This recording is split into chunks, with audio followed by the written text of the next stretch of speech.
Joining me this evening on this broadcast is Mr. Piyush Goyal, Union Minister for Commerce and Industry.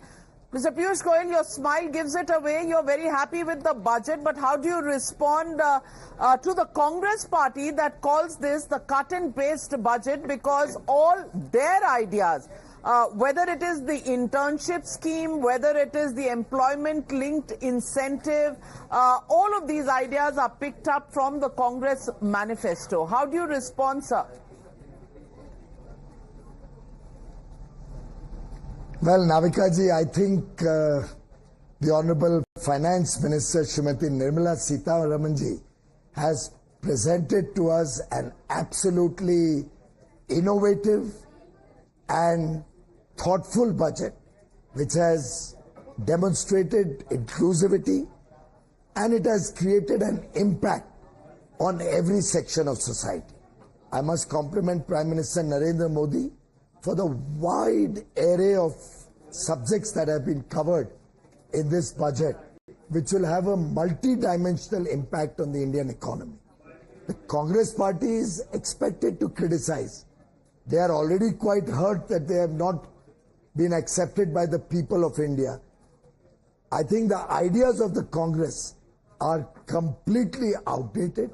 The people of India have already rejected those ideas, and should any government follow the ideas or the suggestions of the Congress, India would become a bankrupt country. India would become a banana republic. So for heaven's sake, don't ever recommend to anybody to follow the ideas of the Congress.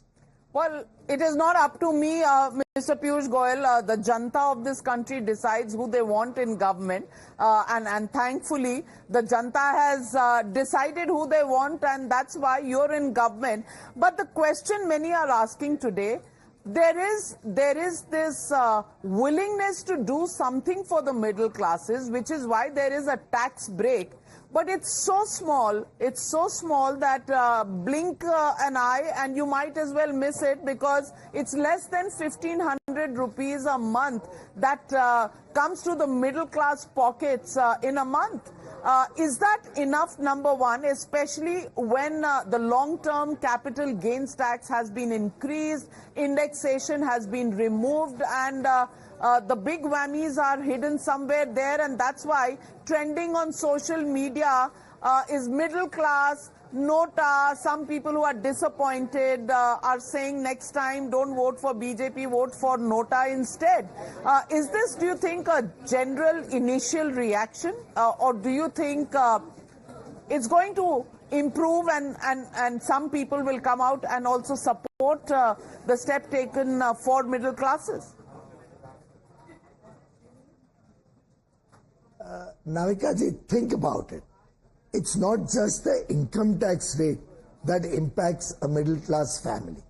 Ultimately, when 11,000 crores are invested in modern day infrastructure across the length and breadth of the country by the central government alone, we give 1.5 lakh crores to the states have their own spending programs, private sector invests. When lakhs and lakhs of crores are invested in infrastructure, when metros takes a quantum leap in the country, when railway infrastructure is being modernized, when we are investing in airports and ports, all of this ultimately leads to opportunities for the middle class. When 4 crore 10 lakh people are going to be skilled and made employable and given employment opportunities in the next 5 years, a large part of the middle class families, somebody or the other, will benefit from that. When a variety of industrial parks come up, plug-and-play infrastructure comes in, when the angel tax is removed from startups, when across the country shrimp farming or marine sector is promoted, when agriculture sector is promoted, are you suggesting that there is no middle class in the fishing industry? There is no middle class in agriculture? There is no middle class children who are going to be looking for jobs? There's no middle class which travels in trains and metros and modern highways. There's no middle class engaged in export, which will get a big thrust from this budget. I think it's the myopic thinking of some friends which gets into the system that, oh, the income tax should have been reduced, and that would be the end all game for the middle class. I think the middle class is very smart. They can see the overarching impact of the budget on their lives, and I'm very confident that with increasing employment opportunities, in better infrastructure, increasing tourism potential, increasing export potential, increasing support to innovation, R&D, 1 lakh crores being provided for Anusandhan, NRF, all of these are going to impact the middle class and the people of India in general. I don't know if that's the transition that comes when a chartered accountant and lawyer becomes a politician. He doesn't look at the tax slabs anymore. He looks at the big picture. So, Mr. Piyush Goyal, are you selling this budget to me on the basis of being a politician? Which then I accept. But as a chartered accountant, would you say, थोड़ा कम है, दिल मांगे मोर? नाविका जी, आपके channel पे मैं 10 साल से एक कहानी सुन रहा हूं कि मिडिल क्लास को कम मिला, मिडिल क्लास को नहीं मिला। पर आप देखिए, जो एम्प्लॉयमेंट में इतने सारे अवसर इस सरकार के अन्य योजनाओं के माध्यम से आए, जो देश भर में विकास हुआ है। आज विश्व की सबसे तेज गति से बढ़ने वाली अर्थव्यवस्था भारत की है। 8% ग्रोथ पिछले 3 साल से कंसिस्टेंट, जो आज दुनिया भर में भारत का परचम लहरा रहे। ये सबका इम्पैक्ट क्या मिडिल क्लास पे नहीं होता है? जब मैं उत्तर मुंबई से जीता, और आप तो स्वयं आके आपने देखा, तो मेरा क्षेत्र में मिडिल क्लास बहुत बड़े पैमाने पे है। उन सबके आशीर्वाद से ही तो मैं यहाँ बैठा हूँ। आज देश भर में लोग समझदार हो गए। मैं एक चार्टर्ड अकाउंटेंट के नाते आपको बता सकता हूं, आज से 10 साल पहले चार्टर्ड अकाउंटेंट्स रोया करते थे कि हमको बैंक के ब्रांच का ऑडिट का काम चाहिए। आज देश में यह स्थिति है कि चार्टर्ड अकाउंटेंट्स की शॉर्ट सप्लाई है, क्यों? अर्थव्यवस्था तेज गति से बढ़ रही है, विश्व में संभावनाएं बढ़ रही हैं, सर्विसेज का एक्सपोर्ट बढ़ रहा है, उसमें कई चार्टर्ड अकाउंटेंट्स फाइनेंशियल सर्विसेज को एक्सपोर्ट कर रहे हैं।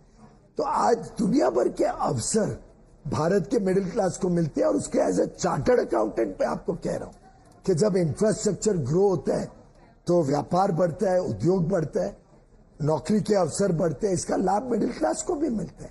समाज का हर वर्ग इस बजट से संतुष्ट होगा। Well, Mr. Piyush Goyal, how would you respond to those in the opposition who are calling this a kursi bachao budget, because there is probably only 2 states in the country that you're worried about right now, Bihar and Andhra Pradesh, and a lot of projects announced for both of these states. Tamil Nadu and West Bengal are saying that you've overlooked these states and the people who live there. आप पुराने सब budgets और पुरानी announcements भी देख लीजिए। प्रधानमंत्री नरेंद्र मोदी जी ने 2014 में ही कहा था कि unless you develop the eastern parts of India, which includes West Bengal, Bihar, Jharkhand, Odisha, Andhra Pradesh, that whole eastern belt, जब तक ईस्टर्न इंडिया डेवलप नहीं होगा तब तक भारत विकसित भारत नहीं बन सकता। ये 2014 से कंसिस्टेंट स्टैंड रहा है मोदी सरकार का। आपने देखा है पूर्वोत्तर, नॉर्थ ईस्ट में क्या मैसिव थ्रस्ट हमने गत 10 वर्षों में दिया।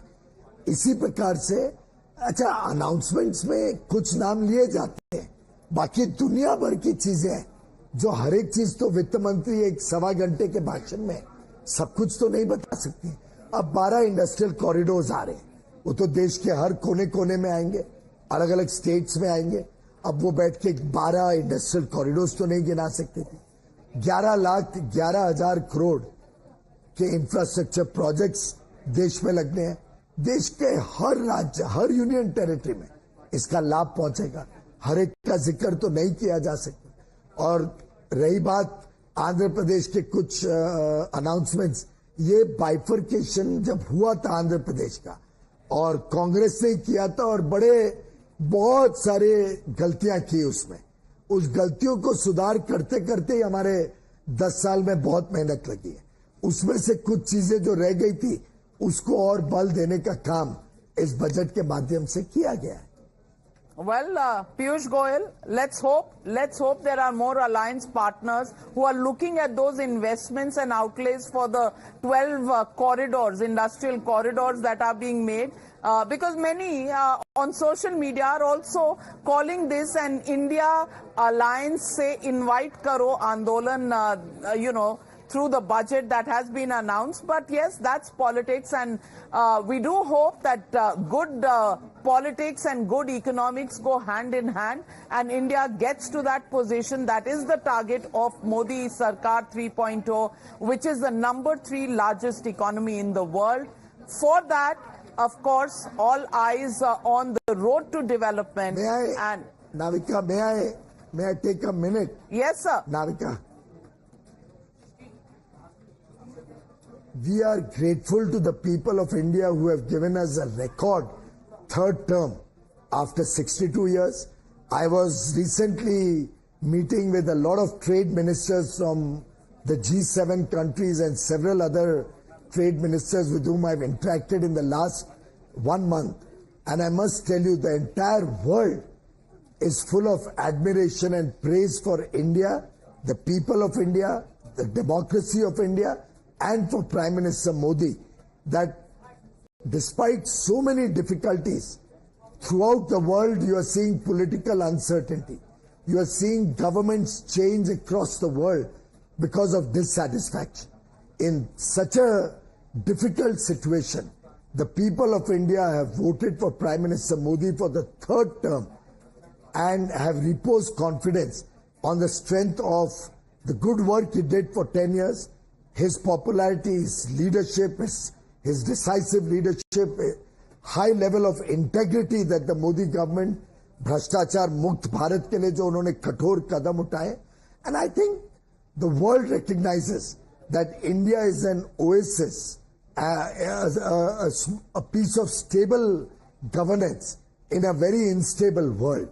And I would like to place on record our deep appreciation of the people of India and assure them that this government, through strong fundamentals of the economy, through programs which are for the wider good of the people of India, after all 3 crore homes, once again adding to 4 crore already made for the poor of in rural India, and 1 crore homes in urban India, 4 crore more homes being made under PM Awas Yojana, Jal Jeevan Mission reaching each and every home, startups being freed from angel tax, the huge amount of employment being promoted, 4 crore 10 lakh youth, boys and girls, young men and women getting jobs, the thrust on making Indian manufacturing more competitive, the effort to promote exports, to promote e-commerce, all of these, the people of India are seeing as avenues for growth, avenues for a better future.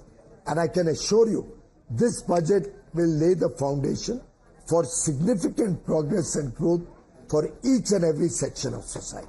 Well, on that note, keeping our fingers crossed that all of these roadmaps are implemented and this becomes a reality, because India needs to move forward on the growth map and to catch up and get to that position number 3 in the world.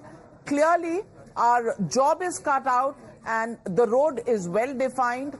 We have no time to waste, but thank you very much, Mr. Piyush Goyal, for actually outlining for our viewers the optimism which is often lost in the cacophony of politics that happens 24/7, into 12, into 365 every day in India. Thank you, Mr. Piyush Goyal.